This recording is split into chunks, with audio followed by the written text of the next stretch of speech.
반갑습니다. 내 가족의 사건처럼 하나하나 최선을 다하는 법무법인 이현입니다.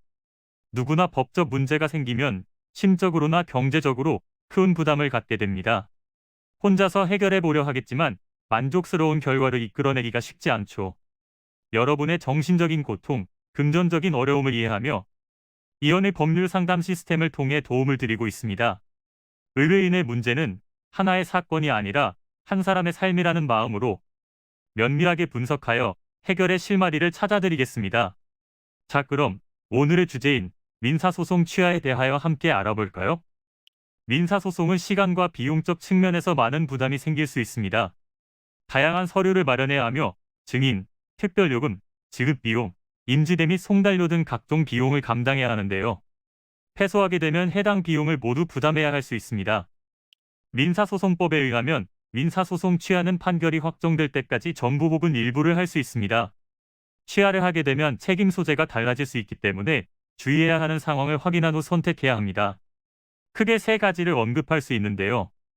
먼저는 패소의 가능성이 높거나 기타 소를 제기한 사람에 의한 결정이 있습니다. 다음으로는 소를 진행하는 과정에서 서로 간 합의를 도모한 경우가 있고, 재판 중 원고가 청구한 내용을 피고가 모두 이행했다는 취하를 고려할 수 있습니다. 그러나 한 사람의 일방으로 소송의 중단을 이루는 것이 아닌 상대방의 동의를 구해야 하는데, 이때는 소송을 먼저 신청한 사람에게 재판에 대한 비용을 부담할 수 있고, 일반적으로 승소 비용의 2분의 1에 해당되는 액수입니다. 만약 채무와 관련된 사건이라면 피고가 일부 변제 혹은 담보를 제공하여 채권 확보에 확실한 상태여야 합니다.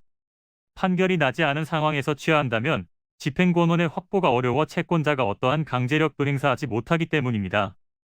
또한 제소금지의 원칙이라고 해서 종국 판결이 있는 후 소를 취하한 사람은 같은 소를 제기하지 못하기 때문에 이를 명심하시고 신중하게 선택해야 합니다. 되도록 채무 변제에 대한 문제는 전액을 회수하고 나서 취하해주는 것이 좋겠죠. 합의에 있어서 양측의 의견 대립에 대해 차이를 좁히지 못하는 경우가 많은데요. 자발적으로 합의를 구하는 경우보다는 법원의 조정 절차를 통해 합의 지점을 찾는 경우가 대부분입니다. 만약 조정에서 합의가 되면 별도로 법적 절차를 진행하지 않을 수 있습니다. 또한 조정으로 소송 비용은 각자 부담한다는 협상을 할 수 있고, 조정조서 작성과 조정 금액의 지급으로 사건을 마무리할 수 있다는 점도 참고해 주시길 바랍니다. 이는 간단히 분석될 문제가 아닌 경우들이 대부분이므로 꼭 법률적인 상담을 받아보는 것이 현명하다고 볼 수 있습니다. 그리고 가능한 한 긴 싸움이 되지 않도록 최대한 빠르게 조치를 취하는 것이 좋습니다. 미루면 미룰수록 사건에 대한 난이도가 높아질 수도 있기 때문이지요.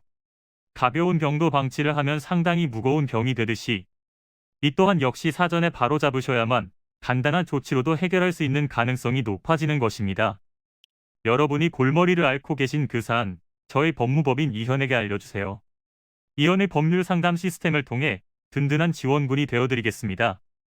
간혹 변호사가 아닌 사무장 등과 상담하는 줄로 오해하시는 분들이 계시는데, 이는 전혀 아니며 저희 법무법인 이현은 변호사와 1대1로 상담이 이루어진다는 점을 다시 한번 꼭 알려드립니다. 저희는 하나의 분야가 아닌 민사, 형사, 가사뿐만 아니라 비송사건 등 모든 것을 추구하고 있는 종합 로펌입니다. 가장 궁금해하시는 사건의 해결 가능성과 해결의 키포인트, 예상되는 문제점과 해결 방안 등을 총망라하여 종합적인 시각으로 안내해드리고 있습니다. 보다 정확한 상담을 위해 상담 접수를 먼저 실시하오니 해당 화면에 보이는 번호로 먼저 연락을 주시면 친절한 안내를 도와드리도록 하겠습니다. 인터넷으로 법무법인 이현을 검색 후 홈페이지를 살펴보시고 와도 좋습니다. 언제나 의뢰인이 처한 상황을 이해하며 그 입장에서 생각하겠습니다. 저희는 법무법인 이현이었습니다. 감사합니다.